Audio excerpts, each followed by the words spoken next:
हरे कृष्ण। श्रीमद् भगवद गीता अध्याय 6 श्लोक नंबर 38 ऐं 39।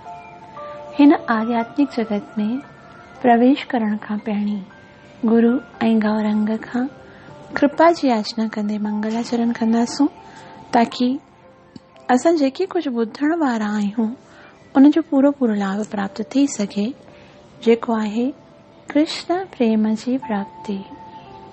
ओम अज्ञानतिमिरन्धस्य ज्ञानाञ्जनशलाकया चक्षुरुन्मीलितं येन तस्मै श्रीगुरुवे नमः। श्रीचैतन्यमनोभीष्टं स्थापितं येन भूतले स्वयं रूपः कदा मह्यं ददाति स्वपदान्तिकम्। वन्देऽहं श्रीगुरुः श्रीयुतापदकमलं श्रीगुरुन् वैष्णवांश श्रीरूपं साग्रजातं सहगण रघुनाथान् वितं तं सजीवं साद्वैतं सावधूतं परिजनसहितं कृष्ण चैतन्यदेवं श्रीराधा कृष्णपादान् सहगण ललिता श्रीविशाखान्वितंश्च।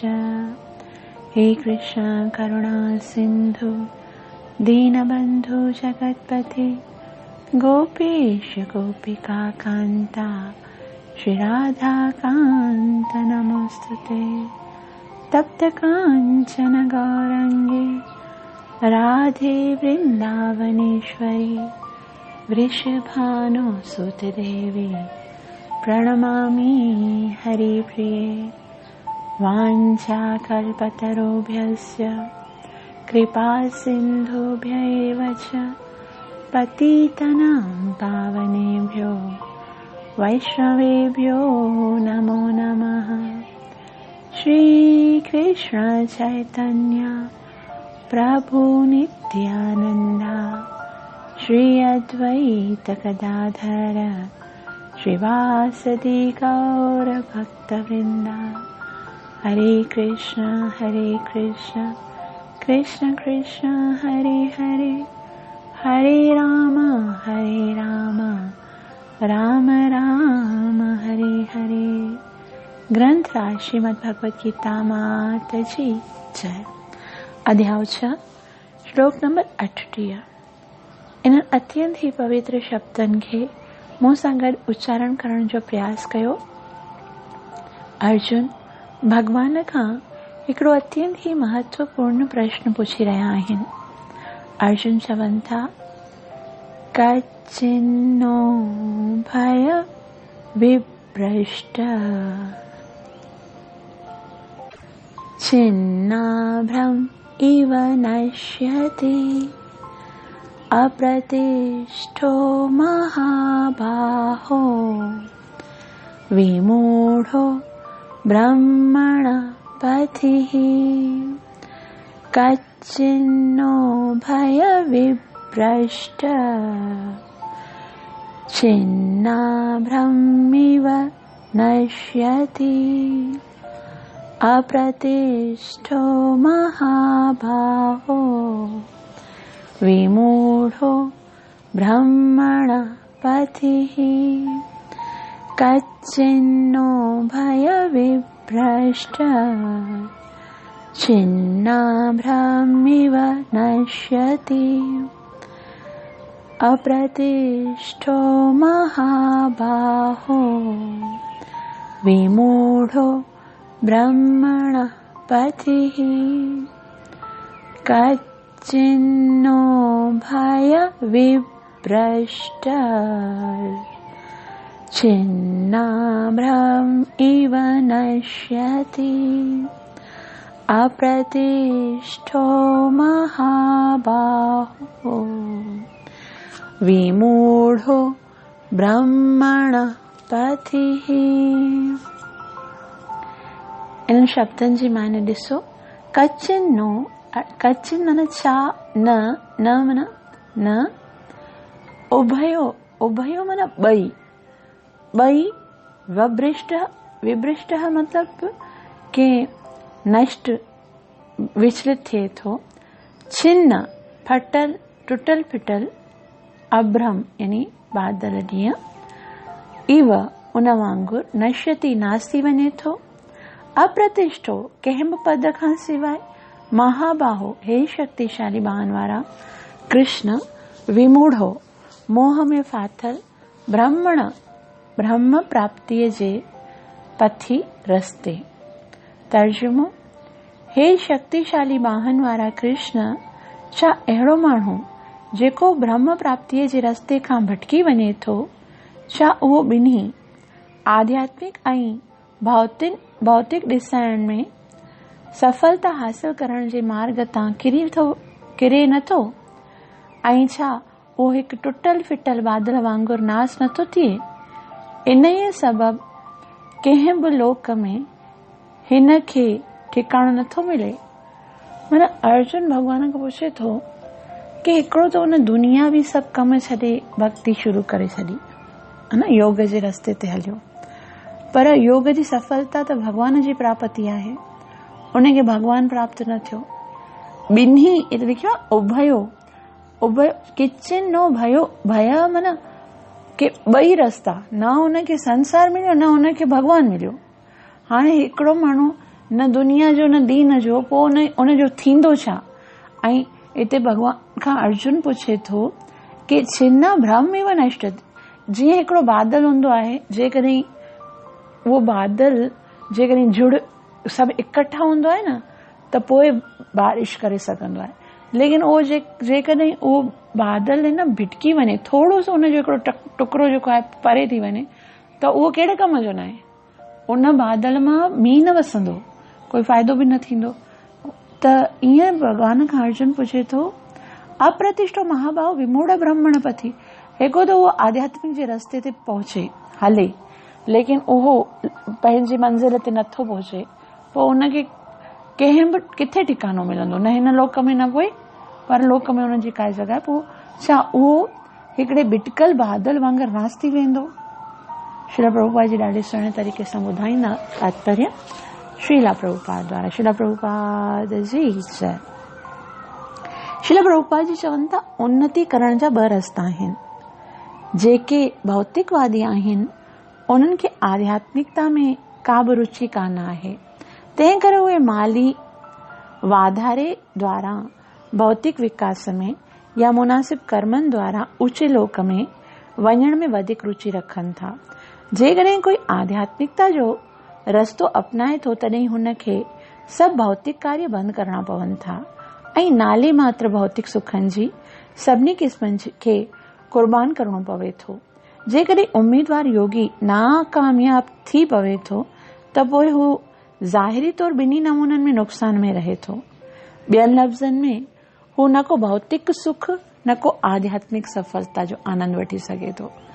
हिन जो कोई बि दर्जो कोन आहे। हू टुटल फिटल बादल वांगुरु आहे। आसमान में कॾहिं कॾहिं नंढो बादल हटी वञे वॾे बादल सां मिली थो, पर जेकॾहिं इहो वॾे बादल सां नथो मिले सघे, तॾहिं इहो हवा द्वारा उॾायो वञे थो ऐं वॾे आकाश में पंहिंजी हस्ती विञाए छॾे थो। ब्राह्मण पथ ब्रह्म साक्षात्कार जो मार्ग आहे, जंहिं जे द्वारा माण्हू पाण खे भगवान जो आध्यात्मिक अंश ॼाणे थो, जेको परम आत्मा ऐं भगवान जे रूप में प्रकट थिए थो। भगवान श्री कृष्ण परम सत्य जो पूर्ण रूप आहे। तंहिं करे जेको माण्हू परम पुरुष भगवान में शरणागत थिए थो, उहो सफल योगी आहे। ब्रह्म ऐं परमात्मा जे साक्षात्कार द्वारा जीवन जे हिन मक़सद खे पहुचण लाइ घणा घणा जन्म लॻी वञनि था। बहुनाम जन्म नामंत। तंहिं करे दिव्य अनुभूति जो मार्ग, परम मार्ग भक्ति योग या कृष्ण भावनामृत आहे, जेको सिद्धो रस्तो आहे। श्रील प्रभुपाद जी जय। अॻियां पाण श्लोक नंबर 39 बि पढ़ंदासीं, छाकाणि इहे ॿई हिकिड़े ई साथ आहिनि, हिकिड़ो ई सुवाल आहे, पोइ हुनखे सम्झण जो प्रयास कंदासीं। श्लोक नंबर 39 मूं सां गॾु पढ़ो। एतन्मे संशयं कृष्ण चेतुम् अर्हस्य शेषतः त्वदन्यः संशयस्यास्य चेता न ह्युपपद्यते एतन्मे संशयः कृष्ण चेतुम् अर्हस्य शेषतः त्वदन्य संशयस्यास्य चेता न ह्युपपद्यते एतन्मे संशयं कृष्ण चेतुम् अर्हस्य शेषतः त्वदन्यः संशयस्यास्य चेता न ह्युपपद्यते एतन्मे संशयं कृष्ण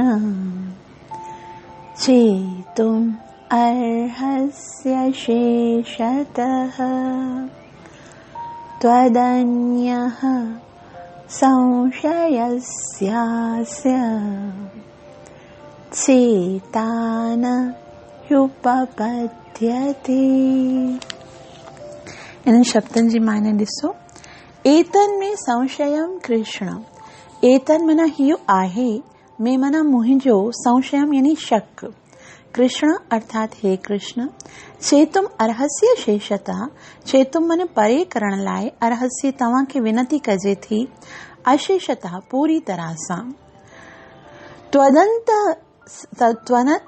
संशय चेता, त्वदन्य त्वद याना तो खां सिवाय, अन्य माना ॿियो केर, संशयस्य अर्थात शक जो, अस्य यानी ही, चेता, चेता माना हटाइण वारो, न ह्युपपद्यते, न माना न, ही माना पक ही, उपपद्यते हासिल थियण मुमकिन आहे।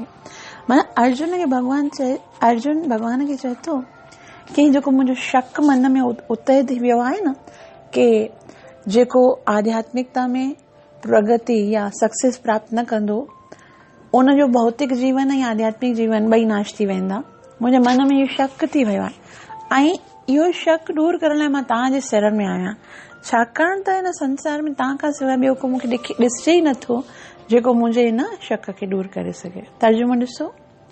हे कृष्ण, ही मुंहिंजो शक आहे ऐं मां तव्हांखे प्रार्थना कयां थो त इन खे पूरी तरह सां दूर कयो। तव्हां खां सवाइ ॿियो कोई न मिलंदो जेको हिन शक खे नष्ट करे सघे। श्रील प्रभुपाद जी ॾाढे सुहिणे तरीक़े सां सम्झाईंदा। तात्पर्य श्रील प्रभुपाद द्वारा। श्रील प्रभुपाद जी जय। श्रील प्रभुपाद जी चवनि था, कृष्ण गुज़रियल, हलंदड़ ऐं ईंदड़ वक़्त जो पूरण ॼाणण वारो आहे। भगवद गीता जी शुरूआत में भगवान चयो, सभु जीव आत्माऊं गुज़रियल काल में हुयूं, इहे हलंदड़ काल में हाणे बि रहनि थियूं ऐं ईंदड़ काल में बि भौतिक बंधननि खां मुक्त थियण खां पोइ बि उहे पंहिंजे पंहिंजे सुञाणप खे कायम रखंदियूं ईंदियूं। तंहिं करे हुन अॻ में ई जीव आत्मा जे ईंदड़ वक़्त जे सवाल खे बि हल करे छॾियो आहे। हाणे अर्जुन असफल योगीअ जे भविष्य जे ॼाण चाहे थो। कोई बि कृष्ण जे बराबरि या उन खां मथे कोन आहे ऐं यकीन नाले मात्र महारिषि ऐं जेके फ़लसफ़ी आहिनि, जेके भौतिक प्रकृतिअ जे कृपा ते निर्भर आहिनि, उहे हिन जी बराबरी कोन था करे सघनि। तंहिं करे कृष्ण जो फ़ैसिलो आख़िरी ऐं सभिनी शकनि जो पूरन जवाब आहे, छाकाणि त कृष्ण गुज़रियल, हलंदड़ ऐं ईंदड़ काल खे पूरी तरह ॼाणे थो, पर को बि खेसि कोन थो ॼाणे। कृष्ण ऐं कृष्ण भावना भावित भक्त ई सिर्फ़ ॼाणनि था त केरु छा आहे। श्रील प्रभुपाद जी जय। मूकं करोतु वाचालं पङ्गुं लङ्घयते गिरं यत्कृपातमहं वन्दे श्रीगुरून् दीनता ग्रंथराज श्रीमद् भगवद गीता माता जी जय। अध्याय 6 ध्यान योग। श्लोक नंबर 37, 38 ऐं 39। इन्हनि टिनि श्लोकनि में भगवान खां अर्जुन हिकिड़ो अत्यंत ई महत्वपूर्ण प्रश्न करे थो। इहे जेके 3 श्लोक आहिनि, श्लोक नंबर 37, 38 ऐं 39, इन्हनि टिनि श्लोक में अर्जुन हिकिड़ो अत्यंत ई महत्वपूर्ण प्रश्न पुछी रहिया आहिनि। प्रश्न त इहो ई आहे कि जेकॾहिं को अभ्यास बि करे, जेकॾहिं वैराग्य बि करे, जीअं भॻवान चयो कि अभ्यास करणो आहे, वैराग्य करणो आहे, लेकिन अभ्यास ऐं वैराग्य करण खां पोइ बि जेकॾहिं उहो आत्म साक्षात्कार खे प्राप्त न थिए, भगवान खे प्राप्त न करे सघे, त पोइ उन जो छा थींदो? माना संसारी सुख उन पहिरीं त्याॻिया, है न। जॾहिं भक्तीअ में असां ईंदा आहियूं न, त संसार जा सभु सुख असांखे त्यागणा पवंदा आहिनि, भले कुझु बि हुजे। असां ॾिठो वञे त जेके भौतिक जेके सुख हूंदा आहिनि, सुम्हणु, खाइणु, घुमणु फिरणु, भक्तीअ में अची करे इहे सभु सुख असांखे त्यागणा पवंदा आहिनि। हिकिड़ी तरह सां ॿाहिरि कुझु न खाईंदा आहियूं ऐं खाधो बि असांजो बिल्कुलु सिंपल हूंदो आहे। सुम्हणु, सुबुह सवेर उथंदा आहियूं, साधना कंदा आहियूं, नाम जप कंदा आहियूं, ऐं इन खां अलावा पाइणु, घुमणु फिरणु, इहे सभु शयूं असांखे त्यागणियूं पवंदियूं आहिनि। ऐं जेकॾहिं संसार में रही करे संसारी सुख बि न ॾिसूं, अगरि ॾिठो वञे त इहे संसार जे हिसाब सां सुख आहिनि, ऐं वरी आध्यात्मिकता में अॻियां वधी करे भगवत प्राप्ति बि न थिए, त पोइ त ईअं लॻे कि ॿिन्ही मार्गनि तां वियो, माना ॿई सक्सेस, न भौतिक उनखे मिलियो जगत ऐं न ई आध्यात्मिक जगत मिलियो।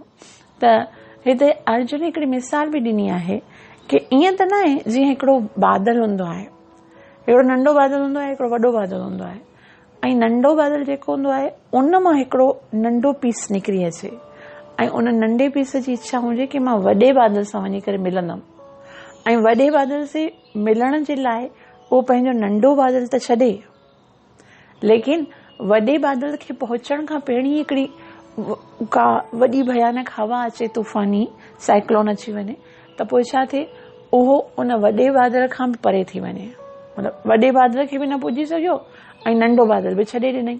त माना हाणे त हुन जी का हैसियत ई न रही न, हो त हाणे छिन्न भिन्न थी वेंदो, उनखे त भिटकी वेंदो। त छा ईअं ई त आहे न, संसार खे छॾे जीव भॻवान खे प्राप्त करण जी कोशिशि करे, पर भॻवान खे प्राप्त न करे सघे ऐं संसार खां बि वञे। त इहो अर्जुन जे मन में प्रश्न इन करे आयो आहे छाकाणि त वैसे त भगवान श्री कृष्ण श्रील प्रभुपाद जी तात्पर्य ॿुधाइनि था कि भगवान इन जो सवाल जो जवाब पहिरीं ॾेई चुका आहिनि। किथे ॾेई चुका आहिनि?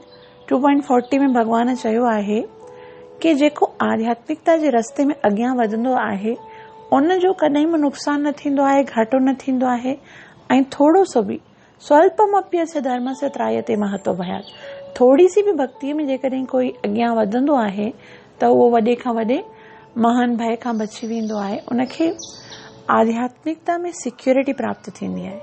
लेकिन पोइ बि ठीकु आहे, भगवान खां जॾहिं इन अध्याय जे श्लोक नंबर 36 में अर्जुन जॾहिं इहो ॿुधो भगवान खां, भगवान चयो असंयतात् मना योगी दुष्प्राप्य इति मे मतः, कि मुंहिंजी इहा राय आहे त जंहिंजो मन कंट्रोल न आहे उन लाइ आत्म साक्षात्कार प्राप्त करणु कठिन आहे, पर जंहिंजो मन संयमित आहे ऐं जेको समुचित उपाय कंदो आहे उन जे लाइ सफलता ध्रुव आहे। माना मन कंट्रोल न आहे त प्रगति करणु ॾुखी आहे।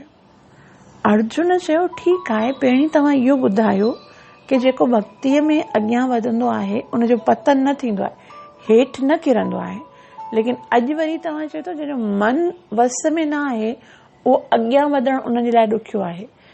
हेठि भले न किरे पर अॻियां वधण लाइ मन जो कंट्रोल थियणु ज़रूरी आहे, लेकिन अॼु त कलयुग आहे, कलयुग में मन त वेचारो माण्हू केतिरो बि कंट्रोल करण जी कोशिश करे वो कॾहिं भटकी बि सघे थो न। मन आहे इहो त कोई भौतिक वस्तुअ में, को भौतिक व्यक्तिअ में अट्रैक्ट थी वञे ऐं पोइ वरी छा थींदो, छा हुनजो पतन थी वेंदो, भिटकी वेंदो, उहो हुनखे आध्यात्मिकता प्राप्त न थींदी। अर्जुन ॾाढो महत्वपूर्ण प्रश्न पुछी रहियो आहे ऐं शास्त्रनि में घणा ई अहिड़ा उदाहरण बि आहिनि। हाणे ॾिसो महाराज भरत केॾी तपस्या कई ऐं सभु पंहिंजा राज पाट सभु छॾे करे उहो अची वियो काथे, जंगल में, ऐं जंगल में वञी भगवान जे नाम जो स्मरण करण लॻो ऐं नाम सिमरण जे टाइम ते बि उनजो मन जेको आहे सो हिरण में लॻी वियो। त हिरण में लॻी वियो त उनखे हिरण जो जनम वठणो पियो। त अहिड़ा उदाहरण असां जॾहिं ॾिसूं था तॾहिं त मन में इहो प्रश्न ईंदो पोइ भक्ति जो फ़ाइदो कहिड़ो थियो। भगवान त हुनजी सहायता न कई, भई भगवान खे अंत समय में हुनखे यादि अचणु घुरिजे न कि भगवान ॾिसे बि केॾो महिनत कई अथई, लेकिन पोइ बि हुनखे त जनम भगवत प्राप्ति त छॾ, मनुष्य जो जनम बि वापसि न मिलियोसि। इन ई तरह राजा इंद्रद्युम्न आहे, एतिरी उन तपस्या कई भगवान जी ऐं इंद्रद्युम्न राजा में वरी हाथी बणिजी वियो, जानवर बणिजी वियो। असां जहिड़ो को साधारण भगत बि हूंदो न, उहो बि अगरि उनखे केरु चवंदो अॻिले जन्म में तो हाथी बणिजंदे, त लॻंदो यार आउं एॾो भगवान जी भक्ति कयां थो, भगवान मूंखे पंहिंजे चरणनि में जे करे जॻह न ॾींदो त बि मूंखे जानवर कोन बणाईंदो। ईअं त सोचींदासीं न असां। लेकिन अर्जुन पुछे तो छा उनजी भक्ति ज़ाया थी वेंदी या उनजो कुझु छा थींदो, इहो मूंखे ॿुधाए। त श्रील प्रभुपाद जी तात्पर्य में ॿुधाइनि था कि अगरि को भक्त पंहिंजी भक्तिअ मां किरे थो, माना भक्तीअ जे रस्ते में जेकॾहिं उहो फॉल डाउन थिए थो त उनजा 2 कारण आहिनि। ऐं उहे कहिड़ा कारण आहिनि? श्लोक नंबर 37 जे तात्पर्य में श्री प्रभुपाद जी चवनि था त माण्हू घणनि ई सबबनि करे नाकाम थिए थो। पहिरियों सबब इहा आहे त इन विधिअ जी पालना करण में साधक पूरी तरह सां सावधान नथो थिए। माना असां जेको कार्य करे रहिया आहियूं, पंहिंजो साधना जेकी करे रहिया आहियूं, उहा ॾाढी सावधानीअ सां करणी आहे। जेकॾहिं असां नाम जप करे रहिया आहियूं त उन नाम जप खे जेकॾहिं असां सावधानीअ सां न कंदासीं, नाम खे जेकॾहिं माना पूरो क्लियरिटी जे साथ उच्चारण न कंदासीं।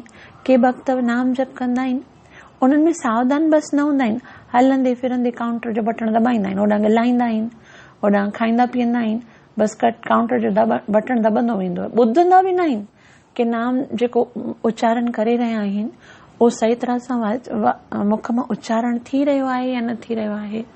ऐं इन जेके बि साधना कंदा आहिनि, भॻवान खे भोग ऑफर करण में सावधान न हूंदा आहिनि, आरती करण में सावधान न हूंदा आहिनि। त जेकॾहिं असां पंहिंजे नियमनि खे सावधानीअ सां न कंदासीं, ऐं स्पेशली जेके 10 नाम अपराध आहिनि, जंहिंमें पहिरियों आहे भक्तनि जी निंदा करणु। इहो केतिरो वॾो अपराध आहे, असां सोचे बि नथा सघूं। ऐं केतिरो ख़ुशीअ सां सभु भक्त कंदा आहिनि, माना उनखे कंदे हुए उन्हनि खे फील बि न थींदो आहे त असां केॾो वॾो अपराध करे रहिया आहियूं, जंहिंसां असांजी पूरी साधना जेकी आहे सा सत्यानाश थी सघे थी। सॼी साधना जो नाश असांजो थींदो आहे जॾहिं असां पंहिंजे कंहिं बि भक्त जे निंदा कंदा आहियूं। त पहिरीं ॻाल्हि इहा आहे कि सावधानी न हूंदी आहे, नियम फॉलो कंदा आहियूं लेकिन सावधान न रहंदा आहियूं। ऐं ॿियो वरी श्रील प्रभुपाद जी चवनि था कि भक्ति जेकी आहे सा माया सां हिकिड़ो खुलो चैलेंजिंग युद्ध आहे। जेकॾहिं असां भक्तीअ में अॻियां वधंदा आहियूं त माया पंहिंजो आक्रमण वधाए छॾींदी आहे। ऐं अहिड़ो आक्रमण हूंदो आहे, पहिरियों छा कंदी आहे, आवरण करे छॾींदी आहे। आवरणात्मिका शक्ति आहे हिकिड़ी माया जी, उहा पर्दो विझी छॾींदी आहे ऐं पोइ जीव खे ख़बर ई न पवंदी आहे कि आध्यात्मिक जगत में केतिरो आनंद आहे। अॼु असां ॾिसूं संसार में केतिरा माण्हू आहिनि, कंहिंखे असां चवंदा आहियूं भई तव्हांखे नाम जप करणु घुरिजे, कार्तिक जो महीनो सुठो वॾो आहे, उथो सुबुह सवेर उथो, सनानु कयो, दीपदान कयो, भॻवान जी भक्ति कयो, इन सां तव्हांजा सभु पाप नाश थी वेंदा। अहिड़े जेके कष्ट तव्हां भोगे रहिया आहियो से सभु उहो चवंदा कष्ट किथे आहे, उनखे कष्ट ॾिसण में न ईंदो आहे, उनखे लॻंदो आहे असां मज़े मां वेठा पिया आहियूं। के त असांखे ईअं चवंदा आहिनि ही भक्ति उन्हनि जे लाइ जेके पापी हुजनि। असां को पाप कयो न आहे त असांखे भक्ति करण जी ज़रूरत न आहे। इहो केवल आवरण आहे माया जो, जेको असांखे भक्तिअ जे आकर्षण खे बि महसूस करण नथो ॾे। अगरि ॾिठो वञे त हिन संसार में जीव नाम जप खां सवाइ, भक्तीअ खां सवाइ जेको कुझु बि आहे न जीव जे पास, उहो उनजे दुख जो कारण आहे। चाहे उनजो घर हुजे, चाहे उनजो माल हुजे, धन हुजे, चाहे उनजो पंहिंजो संतान हुजे, हर हिकु वस्तु उनजे दुख जे कारण आहे। ॿियनि खे छॾो, जेकॾहिं असां पंहिंजे शरीर खे ॾिसो न, जंहिंसां असां एतिरो प्यार कंदा आहियूं, उहो शरीर बि कंटिन्यूअस असांजे दुख जो कारण आहे। हर समय जॾहिं बीमार थींदो आहे तॾहिं त हूंदो आहे, जॾहिं स्वस्थ आहियूं न तॾहिं बि असांजो शरीर असांजे दुख जो कारण आहे। कीअं? रोज़ उथंदा आहियूं, असांखे बुख लॻंदी आहे, जेकॾहिं खाधो न मिलियो त असांखे दुख थींदो आहे या न थींदो आहे? दुखी थींदा आहियूं की भई खाधो, ऐं असांखे टाइम ते खाधो घुरिजे। इहो जेकॾहिं खाधो न मिले तॾहिं दुखी थींदा आहियूं, ऐं खाधो मिली वञे, सपोज़ खाधो मिलण खां पोइ जॾहिं हुनखे खाऊं न त डाइजेस्ट न थिए तॾहिं प्रॉब्लम। चलो डाइजेस्ट बि थी वियो, हाणे जेकॾहिं उनखे वरी ॿाहिरि न कढूं, पेट में रखूं तॾहिं बि प्रॉब्लम। की अगरि कंहिंजो न खाधो जेको आहे पचे त सही, माना डाइजेस्ट थिए, लेकिन उनखे न वरी उहो ॿाहिरि न कढी सघे त पोइ उन लाइ प्रॉब्लम आहे न। हर तरह जो हिकिड़ो साधारण व्यक्ति जो जेको शरीर आहे न, निंड जंहिंखे ईंदी आहे उहे परेशान की भई मूंखे बार बार निंड ईंदी आहे। के सॼी राति जाॻंदा आहिनि, भई मूंखे निंड न ईंदी आहे। ही शरीर कंटिन्यूअस असांखे दुख ॾींदो आहे। असां सोचूं नथा की ही दुख आहे, लेकिन हिन शरीर जे द्वारा, पंहिंजे ॿारनि जे द्वारा हर समय असां दुखी हूंदा आहियूं, परेशान हूंदा आहियूं। ईअं न की ॿार ॾींघा आहिनि तॾहिं, ॿार सीधा आहिनि तॾहिं बि माता पिता खे टेंशन हूंदी आहे की भई हाणे हिननि जा एग्ज़ाम्स आहिनि, सुबुह सवेर हिननि खे उथारणो आहे, हिननि खे यादि कराइणो आहे, ट्यूशन कोचिंग जी फीयूं भरणियूं आहिनि, जिदियूं नियाणियूं जे वॾियूं थी वञनि त उन्हनि जी शादीअ जी फिकर, पुट जे वॾा थी वञनि त उन्हनि जे बिज़नेस जी फिकर। हर वक़्तु फिकर असांखे पंहिंजनि हर शइ सां थींदी आहे। घर हुजे, घर जी वजह सां फिकर हूंदी आहे, गाॾी हुजे, गाॾीअ जी फिकर हूंदी आहे। त हर शइ असांजे दुख जो कारण आहे, लेकिन असां उन दुख खे रियलाइज़ न कंदा। असां सम्झंदा इहा असांजे आनंद जो कारण आहे, छाकाणि त माया असांजे उन बुद्धीअ जे मथां पर्दो विझी छॾींदी आहे। ऐं इन ॻाल्हि खे त भॻवान श्री कृष्ण 5 अध्याय जे 22 श्लोक में एॾो सुंदर तरीक़े सां ॿुधायो आहे, ये ही संस्पर्श जा भोगा दुख योनय एवते, कि हिन संसार में जेको बि तव्हांखे सुख मिली रहियो आहे, जेको तव्हां सोचे रहिया आहियो कि इन्हनि वस्तुअनि सां असां सुख भोगे रहिया आहियूं, वास्तव में उहे वस्तु तव्हांजे दुख जो कारण आहिनि। असांखे फील न थींदो आहे, लेकिन भॻवान चयो आहे कि हर उहा वस्तु जंहिंसां तव्हां सोचो था कि मूंखे सुख ॾींदी, वास्तव में सुख कहिड़ी शइ में रखियो ई न आहे। भॻवान चयो आहे कि अनित्यम असुखम लोकम, हिन संसार में मां कहिड़ी बि शइ में सुख न आहे रखियो। ऐं जेको असांखे सुख फील थींदो आहे न शयुनि में, वस्तुअनि में, जीअं गर्मी थी आहे त एसी चालू करण सां असांखे सुख फील थींदो आहे, वास्तव में उहो सुख न आहे, पर दुख जी कमीअ जो अहसासु आहे। मतिलबु कीअं आहे कि जीअं संसार में दुख हूंदो आहे न, जीअं गर्मी हुजे, तेज़ गर्मी, ऐं असां एसीअ में अची वियूं त असांखे सुख महसूस थींदो आहे। वास्तव में सुख न आहे, दुख जी कमी। जीअं अॻे राजा हूंदा हुया न, राजा कंहिं अपराधी खे दंड ॾींदा हुया त छा कंदा हुया कि हिकिड़ी नदीअ में हुनखे वठी वेंदा हुया, नदीअ में वठी वेंदा, ऐं हिकिड़ो ॿियो हुनजे साथ जेको राजा जो सिपाही हूंदो, सो छा कंदो, उनखे नदीअ जे विच में खणी वेंदो हुयो, ऐं जॾहिं विच ईंदो तॾहिं हुनजे वारनि खां ज़ले करे उनजो मुंहुं पूरो नदीअ जे अंदरि डुबाईंदो, ऐं उहो जॾहिं मुंहुं उनजो डुबाईंदो हुयो, ज़ोर सां उनखे ज़लींदो, छटपटाईंदो, बचाओ बचाओ बचाओ। लेकिन उहो जेको आहे न, उनखे जॾहिं उहो बिल्कुलु छटपटाए करे परेशान थींदो, तॾहिं हुनजो मुंहुं हीअं वारनि सां जले करे ॿाहिरि कढंदो, ऐं उहो सुखी थी वियसि, उनखे लॻंदो सुखी थी वियो। लेकिन वरी जॾहिं साह पटंदो, वरी उनखे उनजे मुंहुं वारनि खां जले करे वरी उन जल में विझंदो, माना वापसि उनखे उहो ई दुख, ऐं जॾहिं ॿाहिरि निकिरंदो तॾहिं सुख उनखे फील थींदो। वास्तव में सुख त हो ई न, अञा बि उहो नदीअ में आहे, अञा बि हुनजा वार जलिया पिया आहिनि सिपाहीअ, त उहो वरी हुनखे विझंदो।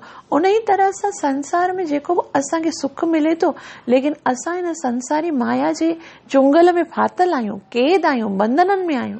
जेसि ताईं असां हिन संसार में आहियूं तेसि ताईं असां माया जे अट्रैक्ट में आहियूं। कॾहिं बि बीमार थी सघूं था, कॾहिं बि एक्सीडेंट थी सघे थो, कॾहिं बि असांजा प्यारा जंहिंसां असां प्यार कयूं था उन्हनि जी मृत्यु थी सघे थी, कॾहिं बि नुक़सान थी सघे थो, कॾहिं बि चोरी थी सघे थी, डकैती थी सघे थी। जंहिंखे असां सुख चऊं था उहो ख़तम थियण में हिकिड़ो सेकेंड बि नथो लॻे, हा न। हिकिड़े मथे खां मथे पद ते हिकिड़ो माण्हू अगरि पहुची वञे ऐं उनखे हेठि किरण में हिकिड़ो सेकेंड में न लॻंदो आहे। महाराजा हरिश्चंद्र ॾिसो, महाराजा हरिश्चंद्र जे पास केतिरो धन हुयो, एतिरो धन जेको दान कंदे कंदे न खुटे, लेकिन हिकिड़े खिन में उहो महाराज जेको उन पंहिंजे पुट खे विकिणी छॾियो, पंहिंजी ज़ाल खे विकिणी छॾियईं, पाण वञी करे हिकिड़े मसाणनि जेको शमशान घाट ते जेके मुर्दा जलाईंदा उन्हनि जी वञी करे नौकिरी करण लॻो।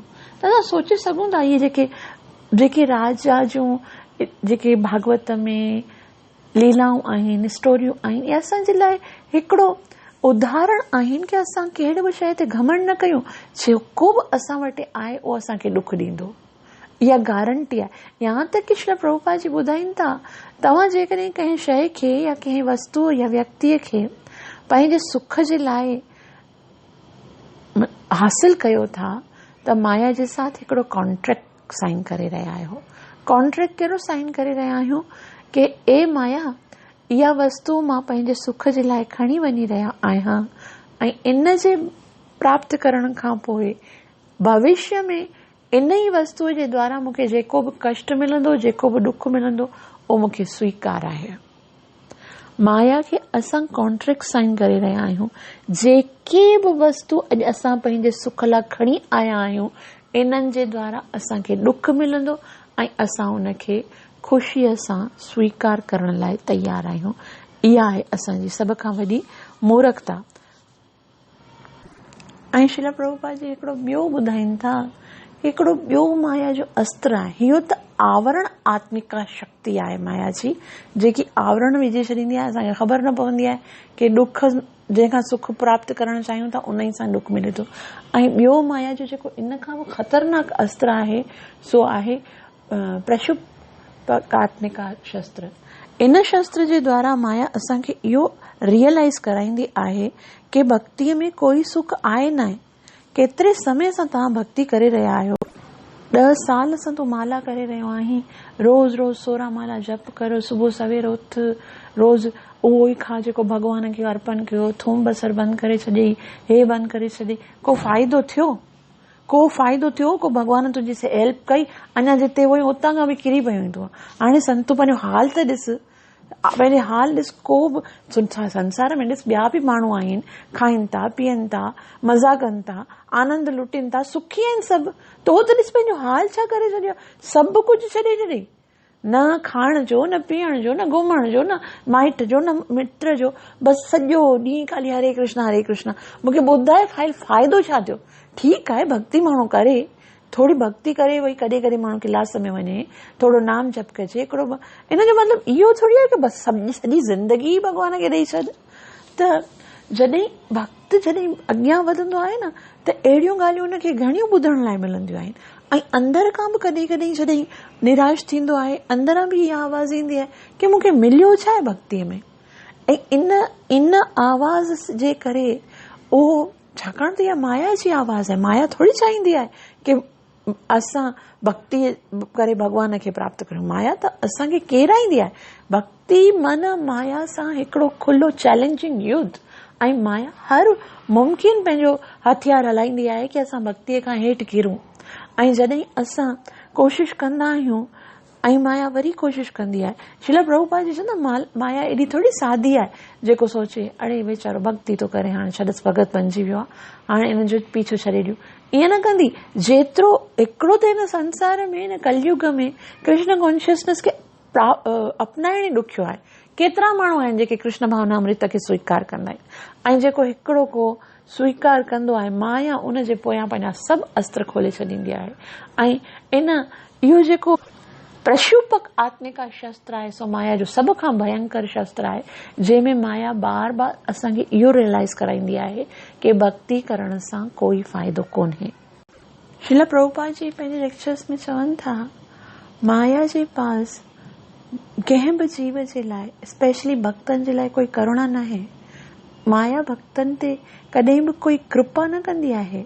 माया त जॾहिं भक्त सीरियस थी वेंदो आहे न कि मूंखे भक्तीअ में अॻियां वधणो आहे, तॾहिं माया बि पंहिंजो आक्रमण और बि सीरियसनेस सां कंदी आहे कि मूंखे कीअं बि करे हिनखे भक्तीअ तां केराइणो आहे। हाणे उन माया सां मुक़ाबिलो करण जे पास असांजो सिर्फ़ु हिकिड़ो ई हथियार आहे। असांजो जेको नियम असांजे गुरु महाराज ॾिनो आहे उनखे असां पूरी सावधानीअ सां करूं। इहे 4 नियम जो जेको पालन आहे, नो मीट ईटिंग, नो गैम्बलिंग, नो वाइन ऐं नो इंटॉक्सिकेशन, नो इलिसिट सेक्स, इहे जेके शयूं असांखे नाहे करणियूं आहिनि, से असांखे ख्वाब में बि नाहे करणियूं।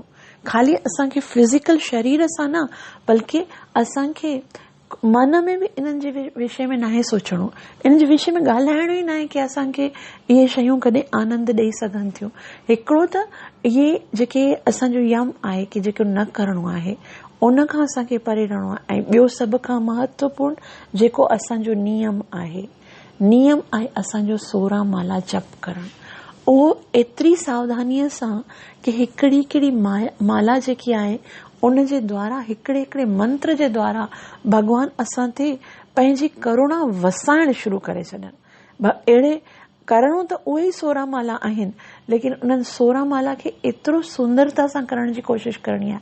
क्वालिटी एॾी पावरफुल हुजणु घुरिजे माला जी कि माया जेकी आहे सा पाण घुटना टेके छॾे कि न, इन भक्त ते मुंहिंजो को आक्रमण नथो हली सघे। ईअं पंहिंजी पूरी प्योरिटी के साथ पंहिंजी साधना जेकॾहिं असां कयूं था त उहा ई हिकिड़ो मात्र हथियार आहे माया सां युद्ध करण जे। श्रील प्रभुपाद जी हिकिड़ी ॿी ॻाल्हि ॾाढी सुहिणी ॿुधाइनि था कि जेकॾहिं असांखे भॻवान खे पंहिंजी साधना जी सीरियसनेस ॾेखारणी आहे त उनजो हिकिड़ो ई तरीक़ो आहे कि असां सूर्य उदय थियण खां पहिरीं उथूं ऐं पंहिंजो नाम जप जेतिरो जल्दी संभव थी सघे एतिरो जल्दी। प्रभात साधना जेकी आहे सा असांजी सीरियसनेस खे ॾेखारे थी भॻवान खे कि असां केतिरो सीरियस आहियूं पंहिंजी साधना में। जेतिरो जल्दी असां उथी करे पंहिंजो नाम जप कंदा आहियूं न, उन सां ई असांजी सीरियसनेस भॻवान खे ॾिसण में अचे थी।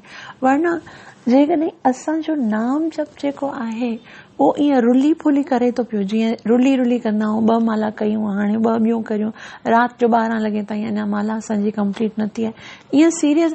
ऐं के त अहिड़ा बि आहिनि, असां सुञाणंदा आहियूं पंहिंजे माण्हुनि खे जेके न आध्यात्मिकता में ॾाढा अॻियां निकितल आहिनि, लेकिन नाम जी संख्या मुक़रर न आहे उनजी। उनखां जेकॾहिं असां पुछूं भई तव्हां केतिरी माला कंदा हो चवंदा नाम त असांजे मन में हले थो पियो, असांखे माला खणण जी ज़रूरत न आहे। इहो सभ खां वॾो धोखो आहे। नाम अगरि मन में हले थो त पोइ माला करण में शर्म जी कहिड़ी ॻाल्हि आहे? माला ते नाम करण में कहिड़ी शर्म जी ॻाल्हि आहे? असांखे नाम जेको आहे सो माला ते जप करणो। जेसि ताईं असां हिकिड़ी क्वांटिटी निर्धारित नथा कयूं कि असांखे एटलीस्ट एतिरी माला करणी आहे, चाहे उहा 4 हुजे, चाहे 6 हुजे, चाहे 8 हुजे, चाहे 16 हुजे। जेकॾहिं असां हिकिड़ी क्वांटिटी खे फिक्स नथा कयूं, इन जो हिकिड़ो ई कारण आहे कि असां नाम जप करण लाइ सिंसियर न आहियूं, सीरियस न आहियूं।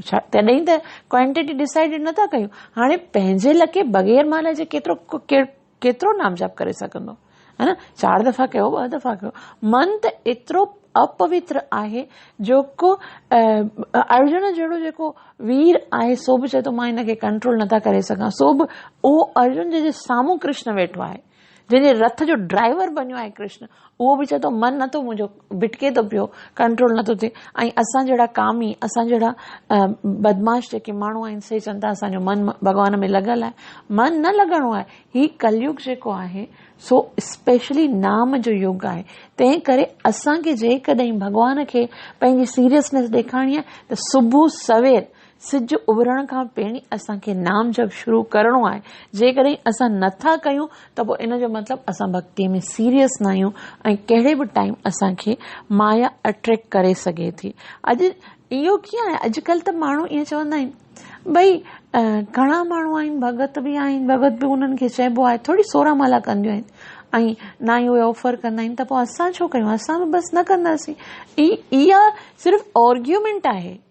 जेकॾहिं असां सीरियस न आहियूं त पोइ असां कॾहिं बि प्राप्ति नथा करे सघूं। जीअं हिकिड़ो कॉलेज में ॿार जेकॾहिं वञनि था, हिकिड़ो कॉलेज में सुभाणे पेपर आहे ऐं उहो जेको पुटु आहे हुनजो कंहिं माण्हू जो पुटु जेको हुजे सो वेही करे सिनेमा में पिक्चर थो ॾिसे पियो, त हुनजो पिताजी हुनखे चए पुटु सुभाणे पेपर अथई ऐं अॼु तूं सिनेमा जी मूवी ॾिसी रहियो आहीं, तोखे हिन पेपर में फेल थियणो आहे छा?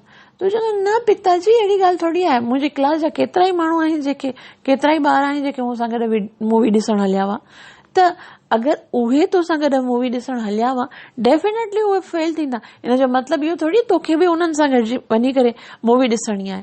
इन्हनि तव्हांजी क्लास में एतिरा बि त कहिड़ा माण्हू आहिनि अहिड़ा जेके मूवी न ॾिसण विया ऐं कोचिंग में वेही करे या घर में वेही करे स्टडी कया था, उन्हनि जो रैंक कहिड़ो ईंदो? 99% उन्हनि जो रैंक ईंदो ऐं जेके मूवी ॾिसण आया से फेल थींदा। त तोखे कंहिंखे फॉलो करणु घुरिजे? उहे जेके मूवी ॾिसण विया उन्हनि खे या जेके सीरियसली वेही करे स्टडी कनि था? जेकॾहिं तोखे कामयाब थियणो आहे त उन्हनि माण्हुनि खे ॾिसो जेके भक्तीअ में तव्हां खां अॻियां आहिनि।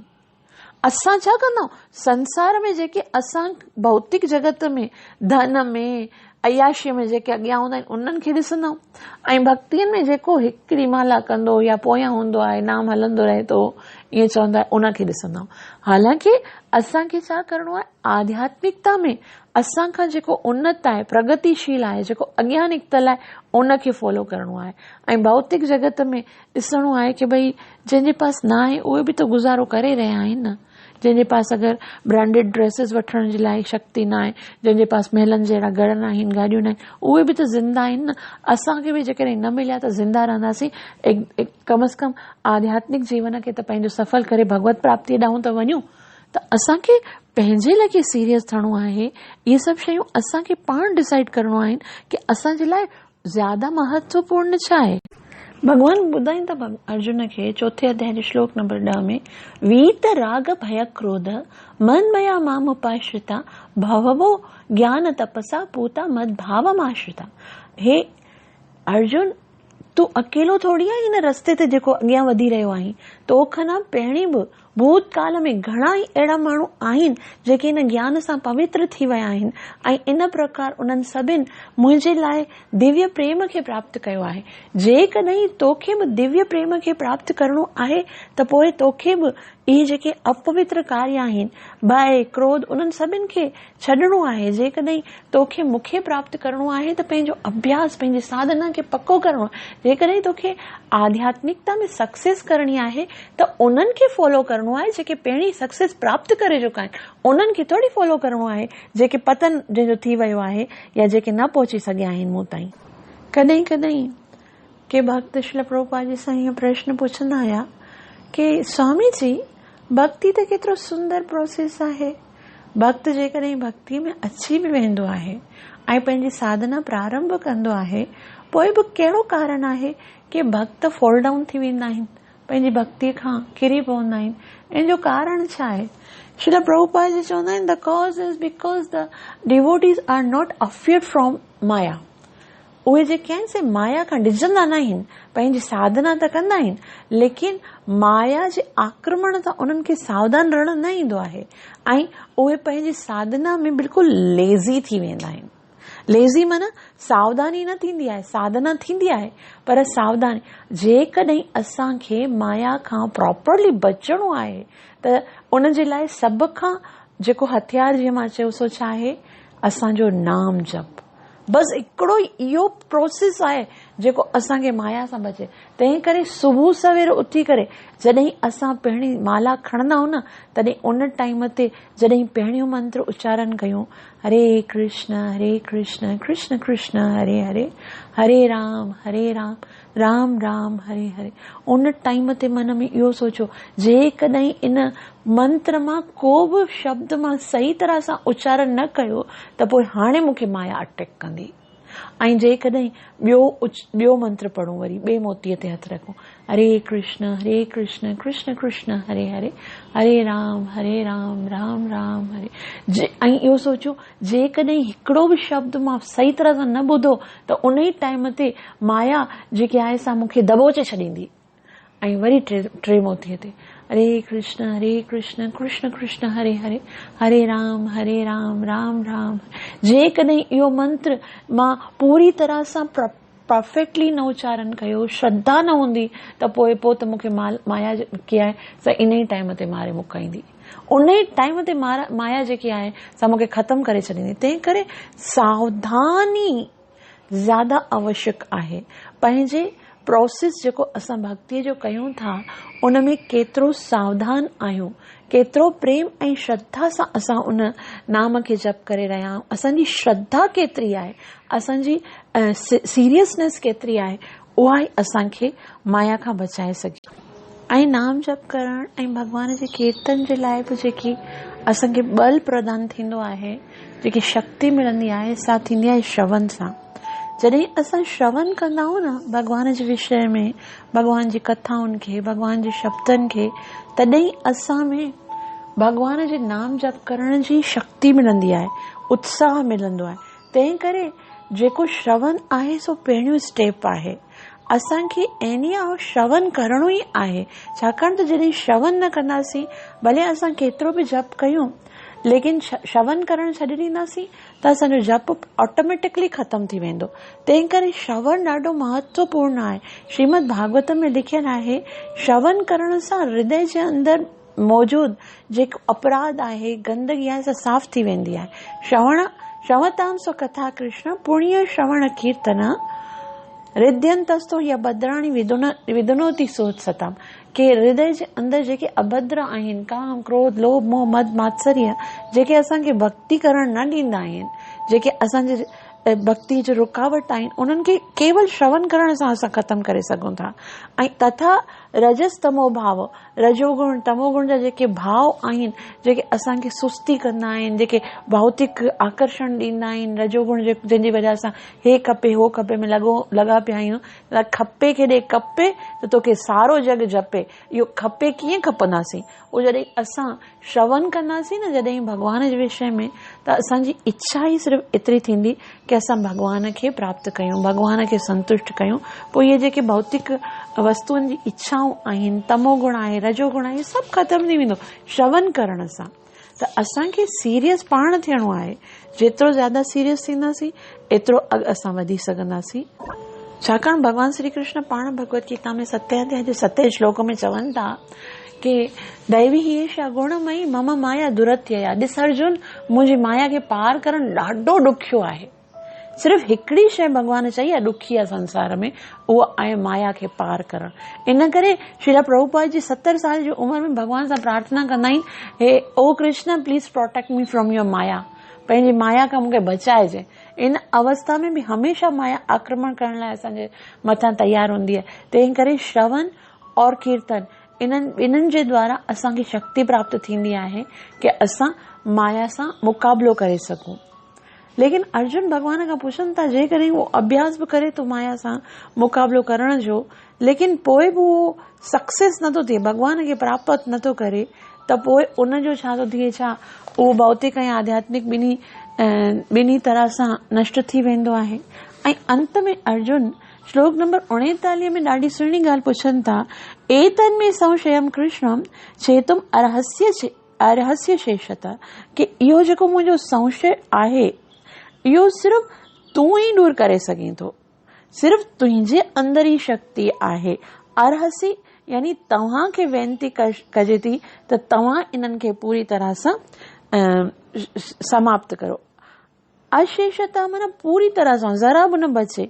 ऐं तदन अन्य संशया यस्य, कि तोखां सिवाय इन संशय खे दूर करण लाइ चेता न ह्युपपद्यते, मूंखे ॿियो को बि नथो ॾिसण में अचे जेको इन प्रॉब्लम खे सोल्व करे सघे या इन समस्या खे हल करे सघे। छाकाणि खाली कृष्ण ई हल करे सघे थो, छाकाणि भॻवान श्री कृष्ण ॿुधायो कि मां उहो आहियां। 7.26 में भगवान चवनि था, वेदाहम सम अतीतानि वर्तमानानि चार्जुन भविष्याणि च भूतानि माम तू वेद न कशन। जेको भूतकाल में थी चुको आहे उहो बि मूंखे ख़बर आहे, जेको भविष्य में थियण वारो आहे उहो बि मूंखे ख़बर आहे, जेको वर्तमान में थी रहियो आहे उहो बि मूंखे ख़बर आहे।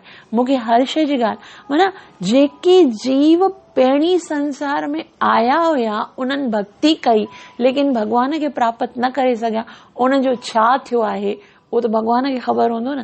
त भगवान ई ॿुधाईंदो कि जेकॾहिं असां भक्तीअ में अॻियां न वधी सघियासीं, भगवान खे प्राप्त न करे सघियासीं, त केवल कृष्ण ॿुधाए सघे थो त उनजो हाल छा थींदो, है न। छाकाणि त उन्हनि खे अॼु हिन संसार में जेतिरा बि जीव आहिनि, खाली मनुष्य न, जेतिरा बि कीड़ा आहिनि, 84 लख योनियूं आहिनि, जेके बि आहिनि, उन्हनि सभिनि पोएं जननि में छा कयो, हींअर छा करे रहिया आहिनि ऐं फ्यूचर उन्हनि जो छा आहे। भले उहे स्वतंत्र आहिनि, स्वतंत्र गतिअ सां असां कार्य कंदा आहियूं, ईअं न कि भगवान लिखियो आहे असांजो। कर्मनि जो जेको भाग्य आहे सो लिखियल आहे, लेकिन कर्म जे लाइ असां स्वतंत्र आहियूं, लेकिन उन स्वतंत्रता जो बि भगवान खे ख़बर आहे कि असां केतिरो सदुपयोग कंदासीं, केतिरो दुरुपयोग कंदासीं। तंहिं करे भगवान खे अर्जुन भगवान खां पुछे थो कि सिर्फ़ तूं ई आहीं जेको मूंखे ॿुधाए सघे थो कि जेके भक्ति त करणु शुरू कनि था ऐं लेकिन पोइ बि उहे पहुची नथा सघनि तव्हां ते, यानी हे कृष्ण, ही मुंहिंजो शक आहे, मां तव्हांखे प्रार्थना कयां थो त हिनखे पूरी तरह खां दूर कयो। तव्हां खां सवाइ मूंखे ॿियो को बि नथो मिले जेको इन शक खे नष्ट करे सघे। त अर्जुन भगवान खां ॾाढो सुहिणो सुवाल पुछियो आहे ऐं सुभाणे अर्जुन खे भगवान उत्तर ॾींदो त उन माण्हू जो छा थींदो आहे जेके भक्तीअ में अॻियां त वधंदा आहिनि पर माया जे आक्रमण जे करे उहे भगवान खे प्राप्त न करे सघंदा आहिनि, पोइ उन सां छा थींदो आहे उहो सुभाणे असां ॿुधंदासीं। तव्हां सभिनि जा लख थोड़ा कृपया मूंखे आसीस कयो त मां पंहिंजी सेवा ऐं साधना खे चङी तरीक़े सां करे सघां। हरे कृष्ण।